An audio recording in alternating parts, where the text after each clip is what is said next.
Remy, it seems like your audio is not working anymore. Oh, there you are. Unfortunately. There you are. All right. Yeah, we will wait for around like 1 minute or two, and then we'll get started until like everyone can jump into the webinar.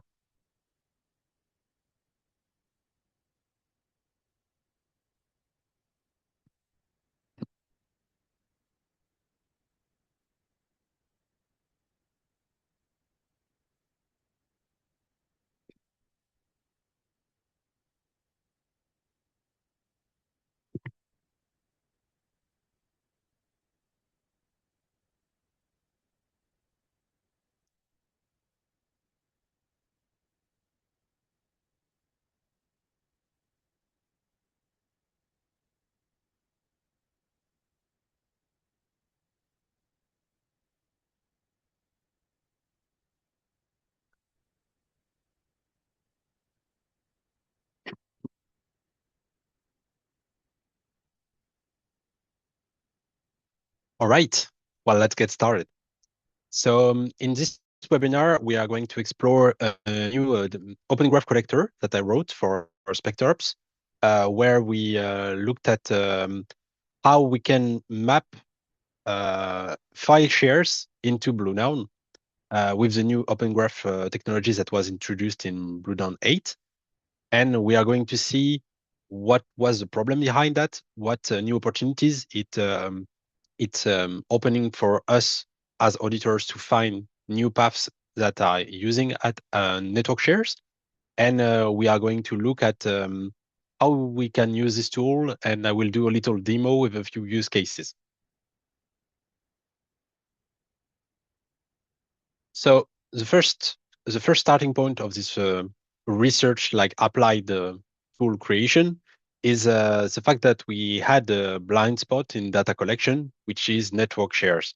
For a long time, network shares were not that much um, collected in lots of tools because collecting like the whole quantity of data of network shares is very complex because there is a lot of data, and you need to crawl lots of different shares on lots of different machines to be able to extract this data.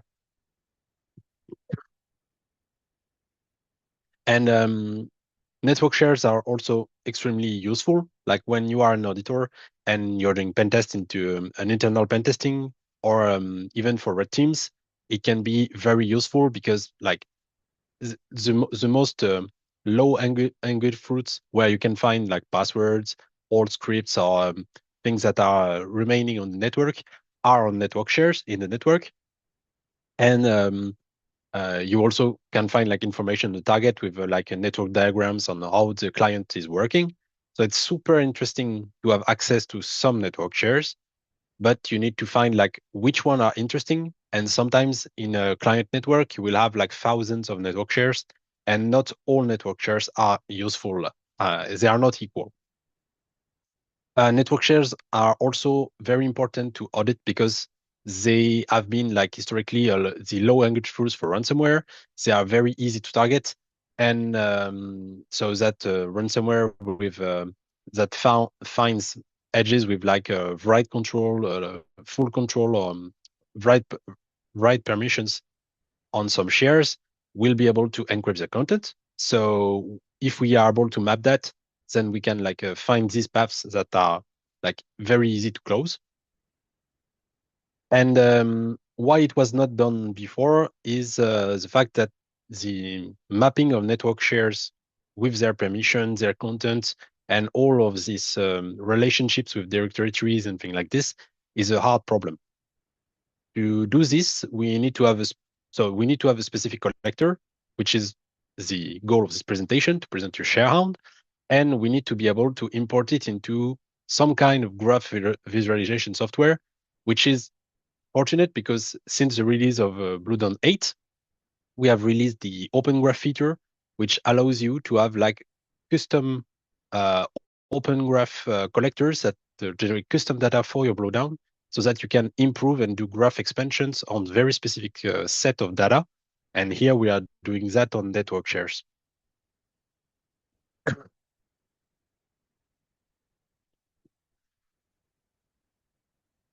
So yeah, like I said, collecting network shares data is a hard problem because of many things. The first thing is that it relies heavily on infrastructure, where your network shares data is widespread inside the network of a client, and you have lots of possible bottlenecks between network hops and between if machines are in the same VLAN as you, it will be very fast to map them. But if they are in the same like client but at the other side of the planet, it will be like very, very long to do like an SMB request to list the content of a folder. It will take way longer. So this is like one of the most problematic bottleneck, which we cannot do much about, except that than having the best network possible and like limiting as much as we can the quantity of requests that we are sending to be able to just do the most basic requests with the most information in response and not do the same request every time. Collecting network shares is also kind of a hard problem with the access control list because they are everywhere inside network shares. And you have ACLs on the network share object, like kind of object. It's basically the root of your share as ACLs to whitelist or blacklist users from accessing a share. But there are also ACLs inside the share that are related to the NTFS permissions, where if you are granted read access to a share, you may not read, for example, a file that is owned and opened by the trusted installer. You will not be able to read that because even if you are passing the first step of authentication, which is like the ACL of the share, you will still need to have like NTFS read access allowed to be able to read this file.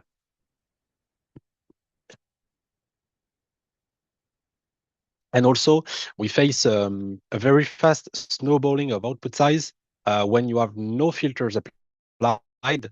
When you crawl like massively lots of shares up to a certain depth or even with no depth limit, you will have like so many results and so many things to log than that the output size will just grow exponentially. And we need to implement some kind of filters to be able to make this something that is scalable and something that is usable by anyone.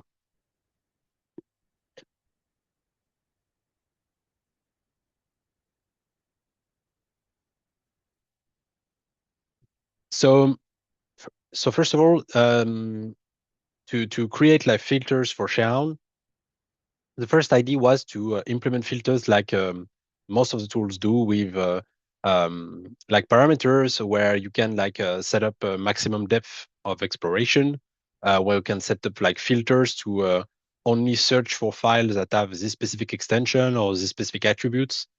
And so I reviewed all of this and I thought that the best way to do that was instead to create a rule pattern matching language, kind of like what is happening inside firewalls, where you can have like allow or deny rules, where you will specify your specific use cases to be able to create a very specific language that will apply to your share exploration at the moment where you run ShareHound and you basically you map all the shares to be able to extract data from them. And the main goal of this is that it's highly customizable so that the end users can create very specific rules for their use cases. And you can like limit exploration on some shares that are on a specific network or limit exploration on some shares that have a specific name and that have not been updated since 2017, for example, and you are looking for very specific things.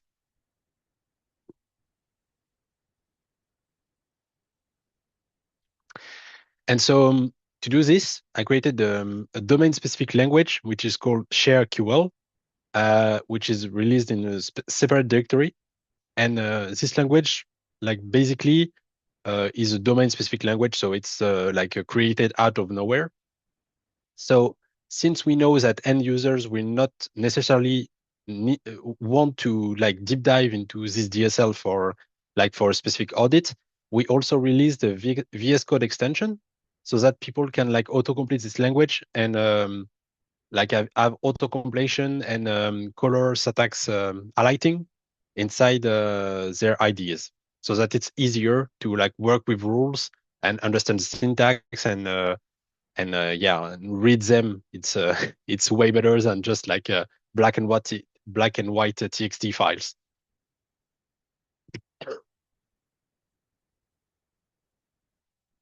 So just a bit of explanation of how this DSL works. Basically, the syntax is kind of I made that the most the closest possible to the syntax you would say if you describe what you want to do. And so you have like action, then operation, and then all your conditions. So that you will have like allow or deny, the two possible actions. And then you will have the operation. So like all operations, processing or exploration. Exploration is for directories and shares. And processing is like if you want to keep this object. For example, you will have explored every possible folders inside your directory tree, and you want to process. In this case, it will by processing you will mean ingest into your Open Graph only very specific files. So this will be the processing action. And for conditions, it will be a set of Boolean conditions that are based on the values of fields and operators on these fields. And so the fields that you can use in these DSLs are on files. It's a modification time, creation time, size, name, and the full path. If you want to like to match things that are in the full path instead of just like the parent directory, but you can also like go into any updef. You also have like the depth field, which is related to where you actually are inside the exploration of your share. You also have like the parent share where you are exploring its name, its description, and its type, and directory fields like same field as the file, basically, without the size because we cannot have like really the size of a directory if we do not explore all of its children to be able to like sum up all the sizes of its subfiles. So we cannot do this like efficiently. So that's why it's not present. In operators, you have like lots of operators that are built in. So matches in all the classic operators, starts with and ends with and contains for strings. But you also have like for more advanced strings, you also have the possibility of having regular expressions. And also you have lists and integers. Like for example, you can do you can match the fact that the file was created before this specific date, and this date will be an integer number, which is it's the Windows time, which is the amount of 100 nanoseconds interval since the 1st of January 1601, if I remember. And so it will be like, as for now, this language is only supporting like matching the date with integers, but maybe it will be like a great addition to be able to pass in like actual human readable dates. Would be better.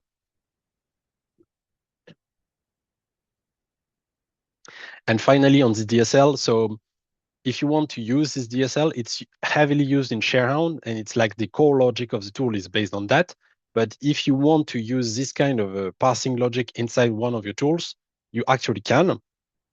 And I've given an example of how you can process and evaluate rules inside this kind of domain-specific language.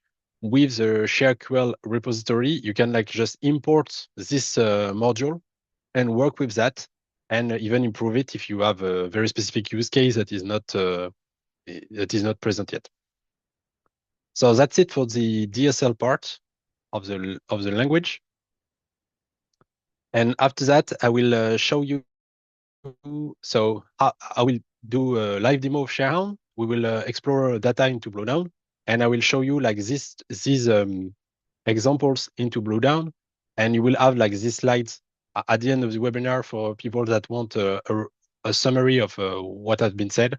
So basically, these slides we are going to do it live, and if it does not work live, we will have a backup slides.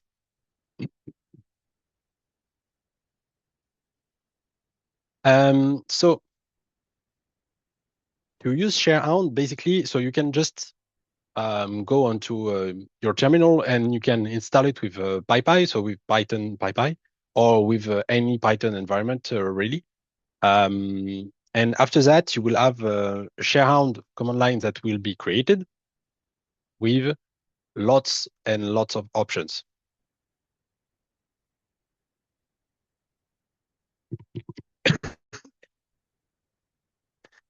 So inside all of these options, you will see that you have advanced configuration options that are very useful if you want to set up like threading parameters for a machine, if you want to set up timeouts, because like I said, for very long distance networks, sometimes you need to have a timeout in seconds that can be very huge.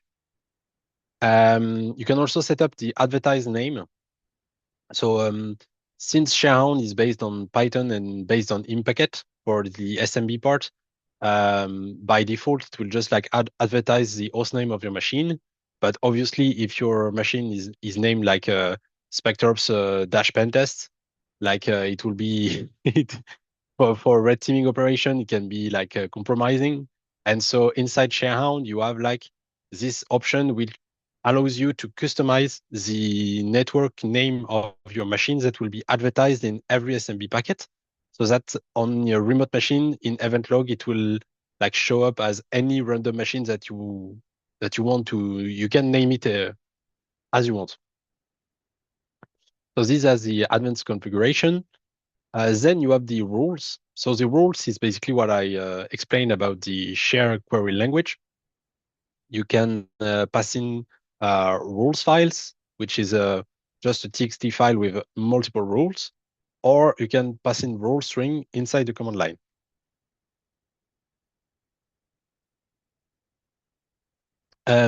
You can also combine multiple rules files. So you can do a -rf first rule file, -rf second rule file, and it would just like happen rules one after the other so that you can chain rules in order to create like a complex set of rules based on small blocks, like in your command shares and explore maximum of depth 2, for example. You can like have these files inside the rule files, and you can just change them very easily. And yeah, share exploration is basically simple flags that allows you to do the same thing as rules, but just with a flag. So for example, if you just do -- share and the share to enumerate, you will enumerate only this specific share, and it's equivalent to creating a rule that will deny exploration of all shares that have not this name.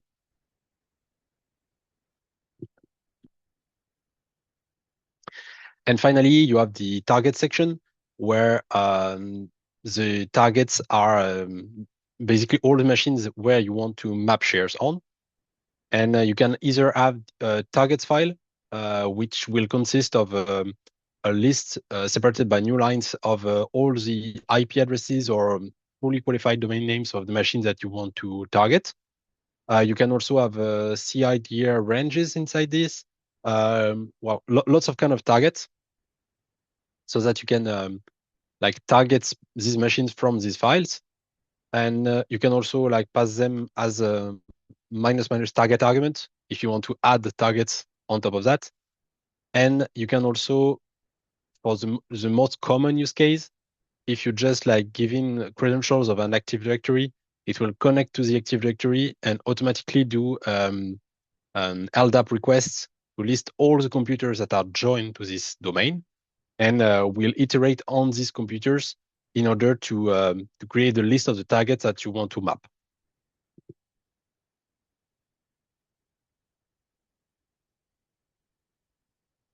So if we want to run a test instance of ShareHound, we will do like ShareHound minus AI. So AI, it's not for artificial intelligence here, but it's for authentication IP. So it's the IP of the domain controller, basically. Or it's a DC IP if you want to the long option. So this is my DC. AD for auth domain.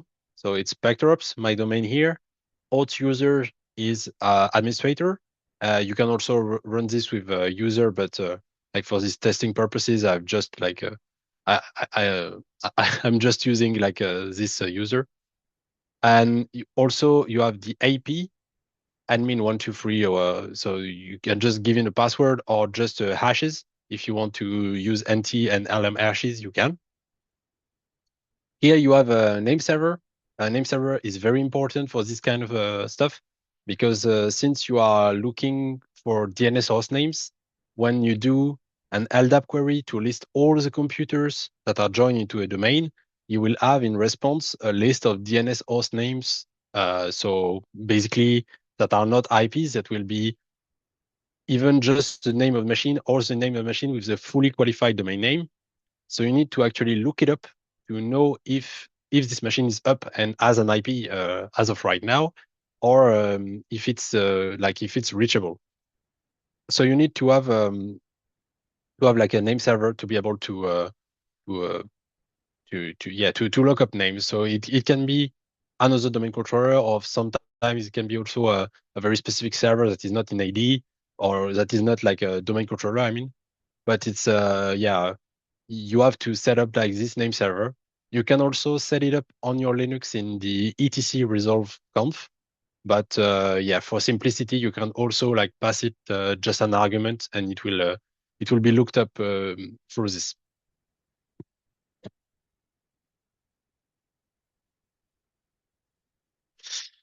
And at the end, you will have the rule file. So the rule file is the ShareQL rules, which contains all the rules of your specific use case to do this Open Graph generation.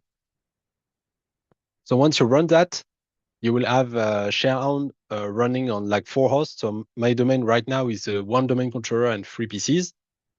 And it will connect to all these hosts and apply the rules. So the rules here are up. The rule here is just a test rule. So basically allow expiration only if it's a test share.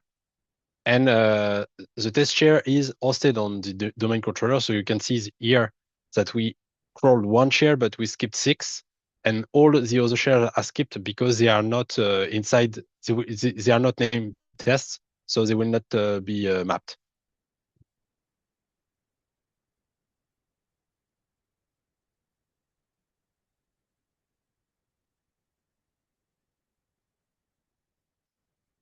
And so, yeah, once the target has been completely processed, you will have like this target line that will show up telling you that this target is completely over. And these 4 bars are the like kind of progress bar that tells you where you are inside the collection of all the data. But you cannot really have like progress bars with like actually nice progress bars, because when you do explore shares, the main problem with that is that you have to to make a progress bar, you have to know how much data is expected at the end to be able to create a percentage and do like a very smooth progress bar that just increases. But as you are growing your share and you are going like in depth, you will add more files and more directories to be explored. And so your progress bar will be like maybe 98% at some point because like you have explored everything. And then you open a folder where there is like 1,000 subfolders. And at this moment, like your progress bar will just like the maximum amount of your progress bar will just like increase because you have found much more stuff to explore. And therefore you will have visually your progress bar just going backwards in time because you will have like much more things to roll. So it will not make sense because if we did like visual progress bars here, you will have like progress bars doing yo-yo and it would not be useful at all. So that's why we chose to create progress bars with actual numbers so that you can know like what has been processed, what is pending, what is the total objects that were processed, and what was kept.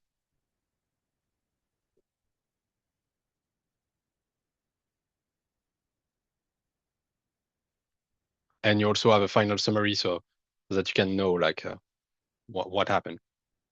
So once this is done, you will have an opengraph.json file. So this one is only on the test share, but we will do that on another share just after that. But basically, you have your opengraph.json, and inside your opengraph.json, you will have all the data related to your share with all the nodes and all the edges.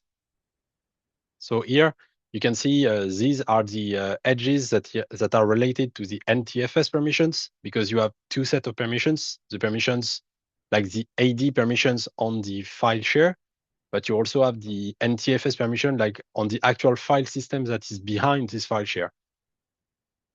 And so you have here the NTFS permissions on this kind of objects.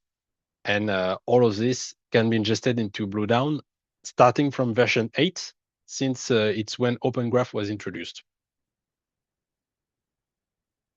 So if we look at into BloodHound, so to ingest a file, you just have to go to administration and file ingests, and you can just ingest your OpenGraph.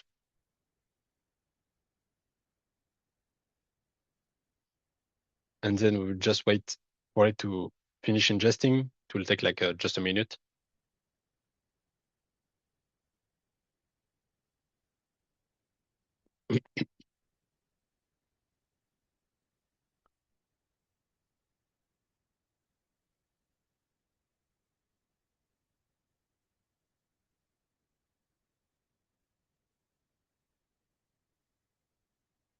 Okay, so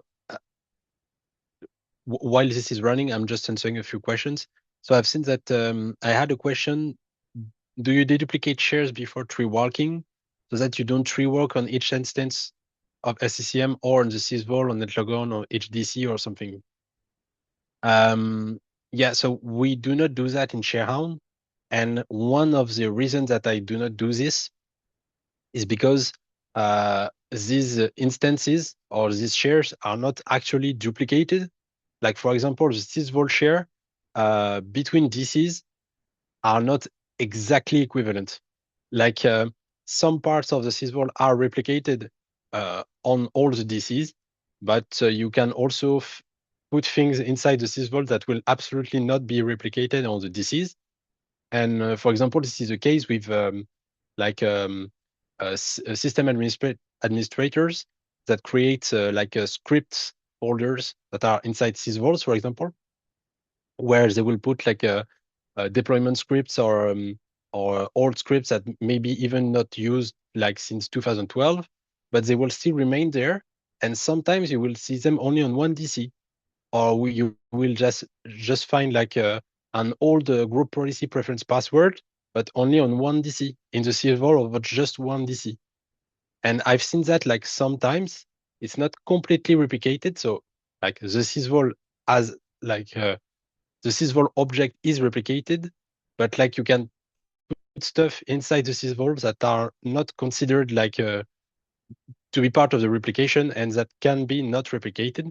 I've seen that like quite a few times in my career in pen testing a few years ago, and so that's why I've decided not to ignore sysvols because sometimes you want to like map all the sysvols, and also ShareHound can help finding stuff like this. Like you can, if you map like the sysvol share of 4 domain controllers, you can actually compare them and see if there is something that is present on one of the sysvol that is not on the others. So that's why we do not deduplicate shares and we do not like verify that this is the same share. We will just ingest it like any other share.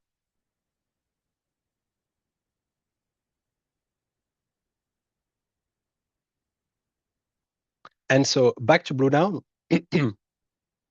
we will try a few queries on this dataset, which is the dataset that we created with OpenGraph. So this one is only a test share, but like basically it's the same stuff. I just put a few interesting stuff in there so that we can have like all of these cases inside one share.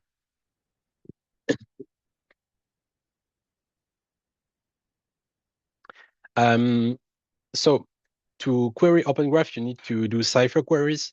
And since like for some people doing Cypher queries is not like super fun, I wrote part of the Cypher queries inside the README of ShareHound so that you can have like some use cases that are already written that you can use like directly.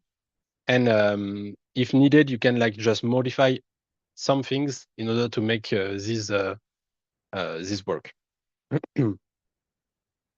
So you can have this query, for example, that will look for principals with full control access to a share.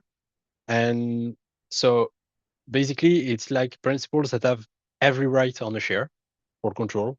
You can delete, create, write absolutely everything.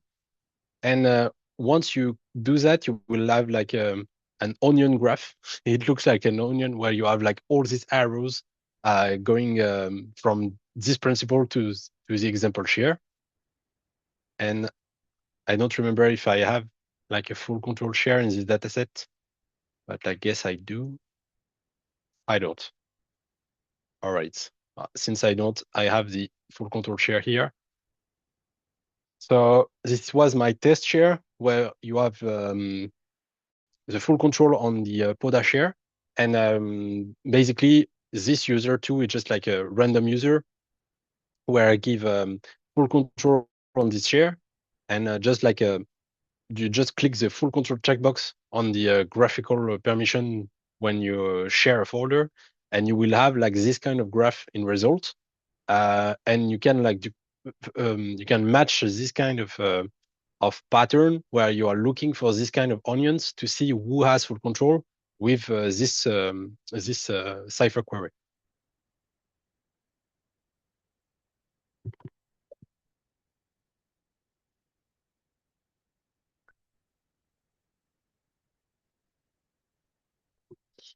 Also, another query that is interesting is this one. Ah, I think I remember. Did I? Okay. I have something that I need to fix in my README, and I think maybe, yeah, okay. So I, I left like an old uh, an old thing that I was working with, where I had like a principal nodes, which were my test nodes. But right now I do not need like principal is not a node type. It's just something that I made up for my test dataset. And I need to remove that from my README, so I will do that later. But basically, the nodes right now, I'm not using the principal nodes anymore because right now they are linked to the actual BloodHound dataset, so that here you can see a user that is originating from my ShareHound ingest, where I just ingested all the users and all my local ID inside BloodHound, and then I added the OpenGraph part for ShareHound, and it will like link the fact that the SID that has all this permission on this share is actually like user 08, and it's this SID, so that you can visually see what user which one is it. So yeah, if you see principal, I need to remove that. I will check. Yeah, I will fix this.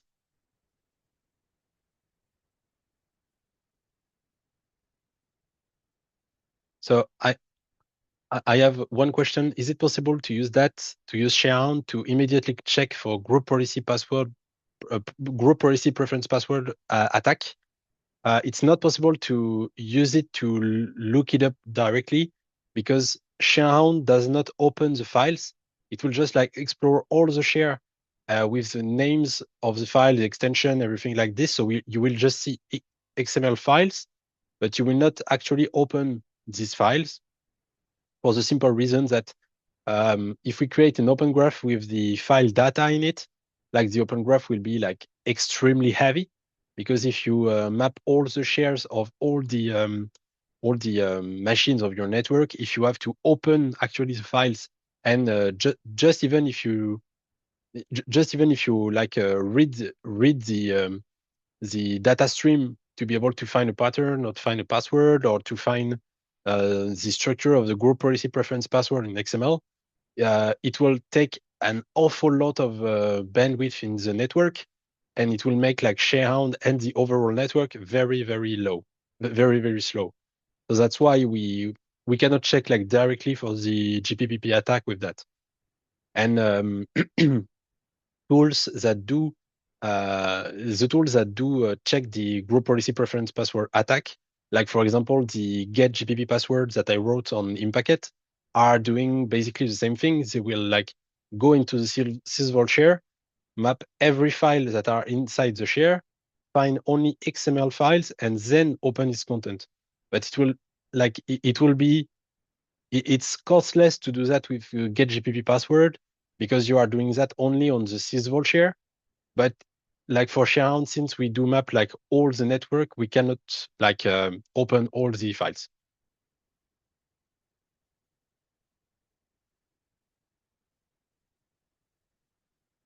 Yeah, yeah.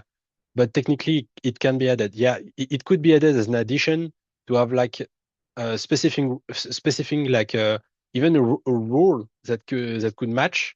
And yeah, I was thinking we could just like modify the share query language so that you can have a rule when this rule is matching, you are triggering a specific action, and this action could be like if this is an XML file that is present inside the sysvol and it's is named groups.xml, then open it, check that the encoding is correct, try to parse the XML, and then looks for the encrypted password. So like it can technically be feasible to add that. Yeah.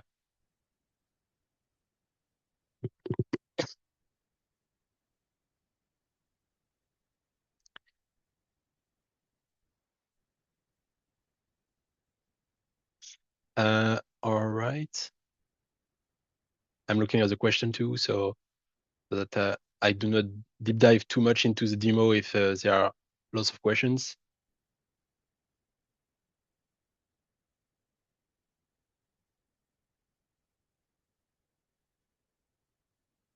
Okay, so as it's been tested again, large enterprise file servers. So yeah, it has been tested. So it has not been tested inside like a whole network, like on all the machines of like 2,000 machines, but it has been tested on like I think it was 370 something machines on a network and including servers, so like a small company basically, and it works fine. But we've seen I'm working on a bug that I found where you have the Open Graph library that I wrote for ShareHound has a very very tiny bug where you can have a snowballing effect when you have like lots of objects that are added into graph.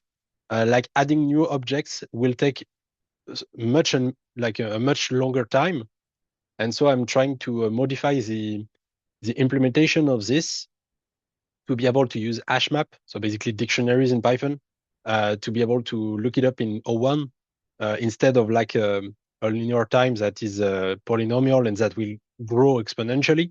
So right now I'm modifying that because I did not see like that it had that much impact.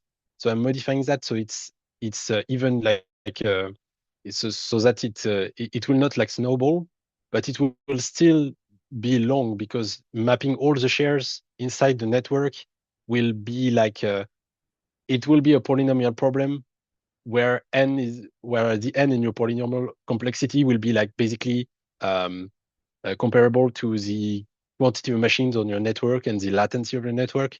So it will still be very, very long.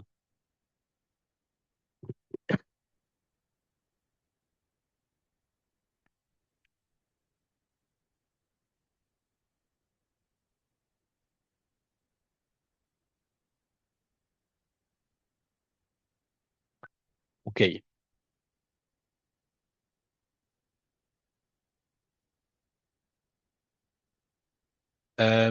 All right. So where was I? Okay, so so now that my onion graph is working, I will just check that. So this one is a second a second use case where you can find users which have right properties on shares, which is very, very interesting. As attackers and also as defenders, we want to be able to look at this because it can mean lots of things. It can be like a malicious backdoor. It can be also like something that was misconfigured. And like it's a low hanging fruit and it's often easy to fix. So with this, you can like find every principal which has any kind of like right properties on a share, and basically you can yeah you can find these and you can like map it to your existing identities, or here like everyone has access to my share, so yeah. But you can you can see that very easily, and you can also here I just like put all the possible right permissions, but you can also like a filter to use like this query to find very specifically one that has a right DACL on some share. Like you can just change that like this.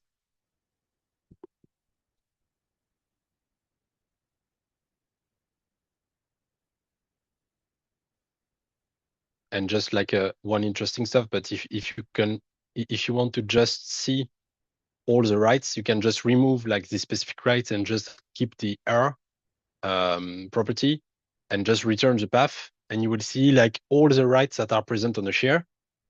Well, all the edges to be precise.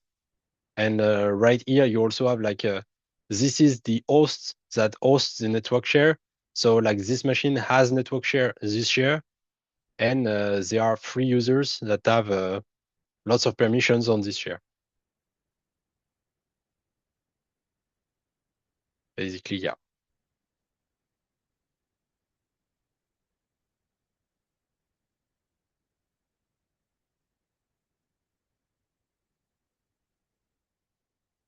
So you can also use, once you have run ShareHound, you can also use like Cypher queries to look for files. So that's extremely useful. You will not be able to find the content because the content cannot be ingested into BloodHound, but you can like look for the actual names of files. So that's super, super useful. And for example, you can do this to, yeah, I do not have a flag.txt, but basically you can do this for finding like this is your one.vmdk, for example, and you will have like the full path of your file inside the directory tree. So if we zoom in, you will see that this machine has a network share which is named tests, which contains directories that are called 1, 2. So basically, it was a test share for the depth, so you can see that 1, 2, 3, 4, A, B, C, and then VM. This is your one.vmdk. And on this file, you have like the object ID. You also have the created at, modified at. So one improvement will be to put this in a human readable form. But right now we are stuck with the domain specific language where we need to match that with like with a simple value for the DSL. So that's why I've left it like the actual value of the full integer of like the amount of ticks that elapsed. But basically, you have like created that, modified that, UNC path, primary kind. You have like all the information about your file. And you also have the extension so that you can filter not only on f.name, but also f.extension, so that you can look for files with very specific extensions inside your directory trees, which can be, again, super useful if you're looking for VMDK files on shares where you have read access. That can be like super useful, because it happened to me quite a few times in audit, where like in vast networks, sometimes you find like old VMDK shares in just test shares, or even FTP with a network share attached to it, where you will have like a VMDK of one old domain controller that was migrated, and you will have like super interesting information in that. So it's super useful to use that.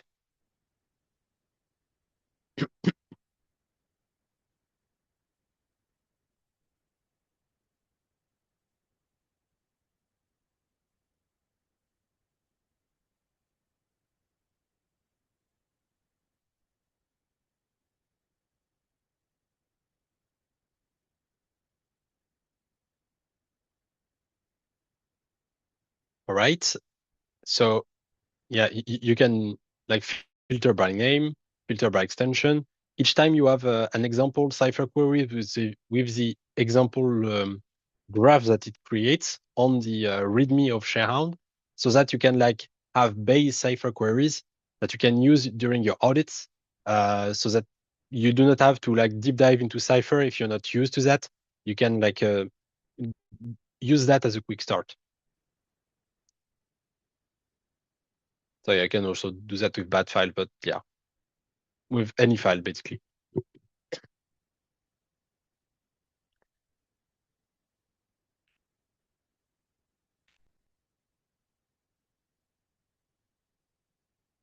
And you can also do this query. Well, this query where you can like find every network share host with which has like somewhere an SMB share which contains like files basically. And if you do this, you will basically show the full content of this share. So here you can see we have like all the contains, and then two folders, and then test.txt, and then dc1.vmdk. And all of this will like show you basically the directory tree visually that you have remotely. So right now, what I'm proposing is we will, and I don't know how to add my connection.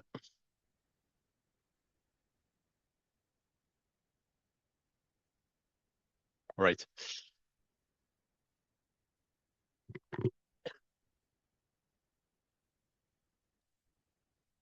I will just like improve the content of the test share just for 1 second, and then we can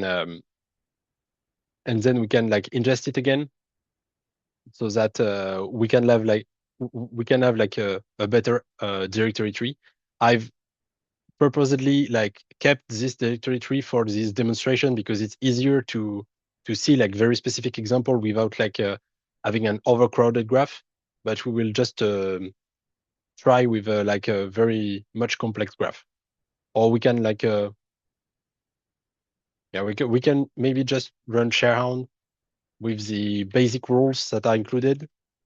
So we will just like use rules, skip common shares.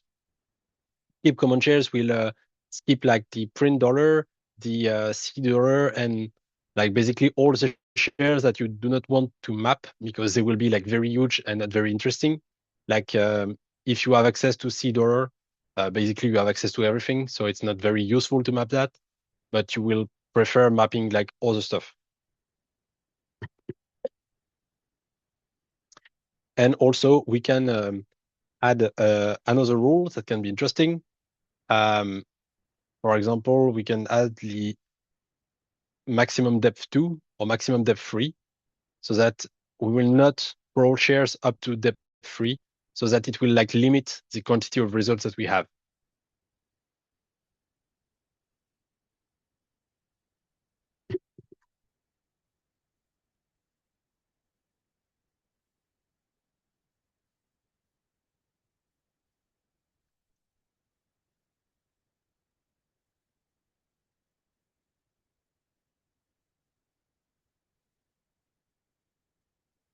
Yeah, also something that I forgot to mention. If you want to see like what it's doing, you can also run it in debug mode, but it's like highly verbose, but it will show you actually what is going on and what folders it's actually like parsing, so that you will be able to see like all its contents and what is going on inside.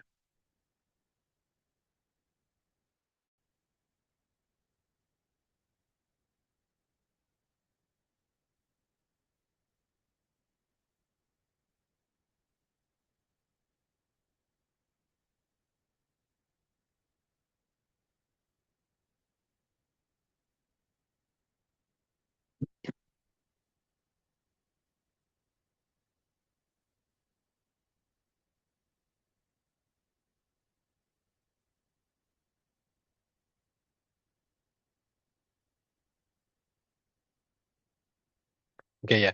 So there's something that I need to precise that I I went over during the presentation, but I need to precise this point. I will also like add a disclaimer in the README for this. Since it's a rule pattern matching language, if you add rules that need to like cut your processing early, like in your firewall, if you do a deny all, it will work for everything at the top of your rule file. If you want to limit the maximum exploration depth, it should be like one of the first rules that you have. Instead, if you say that you are explicitly allowing the exploration of shares that have like that are not named seed or other, for example, then like if it's allowed explicitly, it will allow all these cases, and if it's not, it will deny them. But you will not go into the maximum depth if you are not putting the maximum depth rules at the first at the top. So right now we have our open graph. And if we ingest that,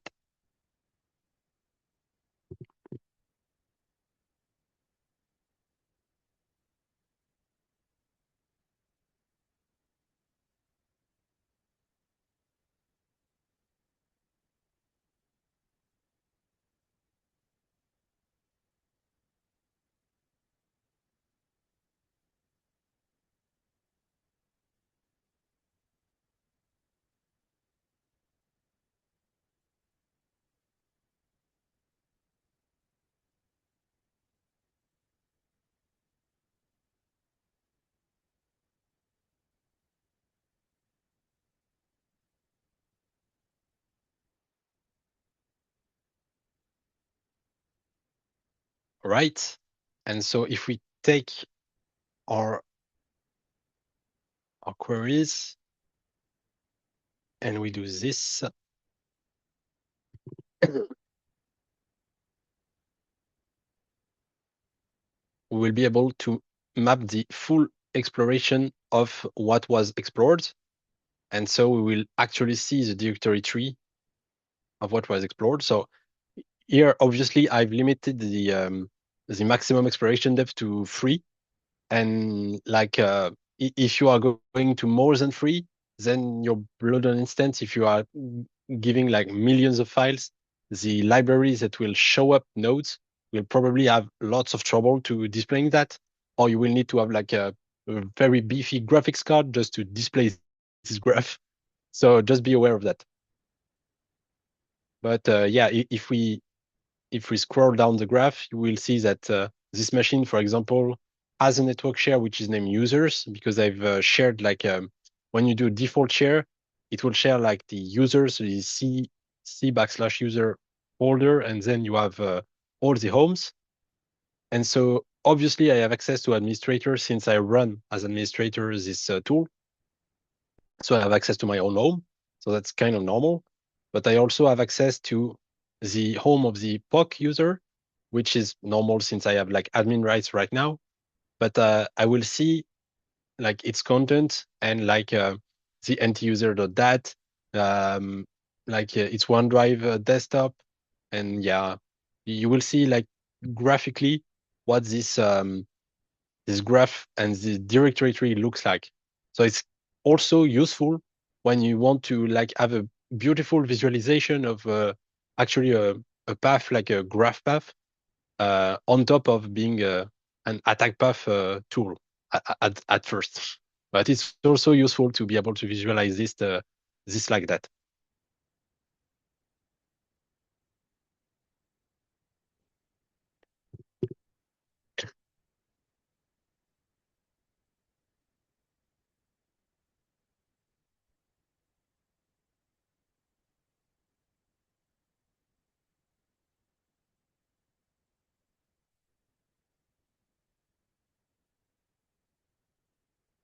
Okay, I'm looking at the question.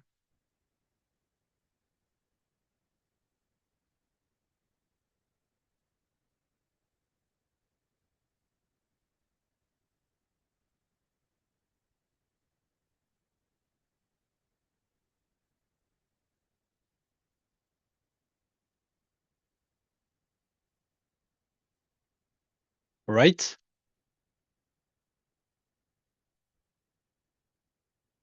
Uh, another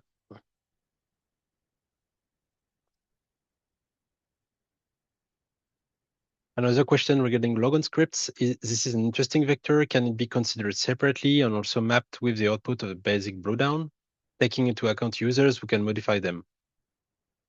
Well, I guess it's kind of the same thing as the with the GPPP. Like you would you can do this with ShareHound, but I think it's not like the main goal of it.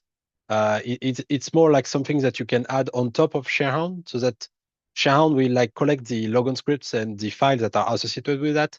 But if you want to make actual sense of logon scripts, you will have to parse the GPOs and the XML files that are in Sysvol.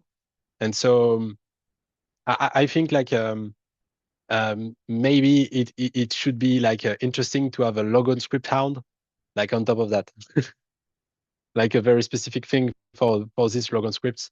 And also it will be like way um, sharper to do a logon script hound that will only like do the same thing as ShareHound, but only on Sysvol shares, because like you cannot expect ShareHound to do like everything, because it will just like take an awful amount of time and awful amount of resources. So I think for logon scripts, like they are probably present in ShareHound, but they should be like parsed by something that will actually read the content of the logon scripts and associate that with users. And yeah, it's not like something that will be logon scripts will not be like the main goal of ShareHound and will not be very useful. Can I specify a share, or so only this share will be mapped? So yeah, you can actually do this. And to specify a share, you can either use the minus minus share option, or you can use the share query language. Like if I do this,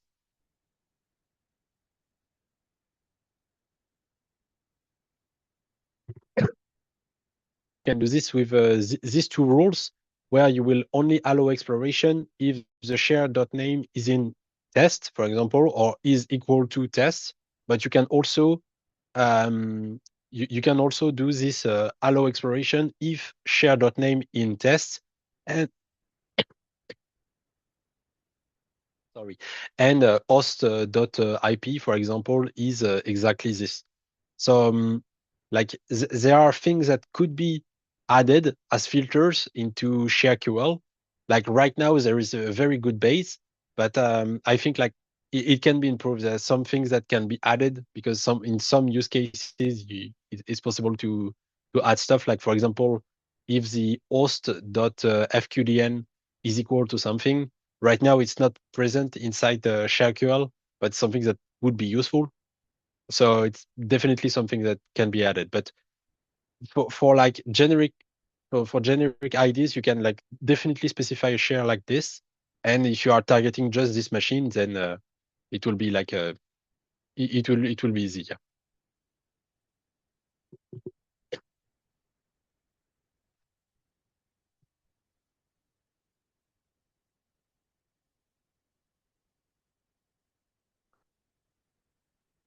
All right. Well, I guess we are done. It's perfect timing. So Does anyone have a last question, or is everything okay for you?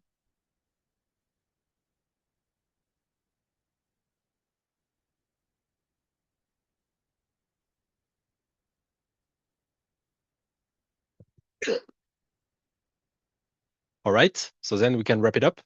Thank you for attending this presentation, and I think I've said everything. So I hope it was interesting for you, and I hope you will use ShareHound.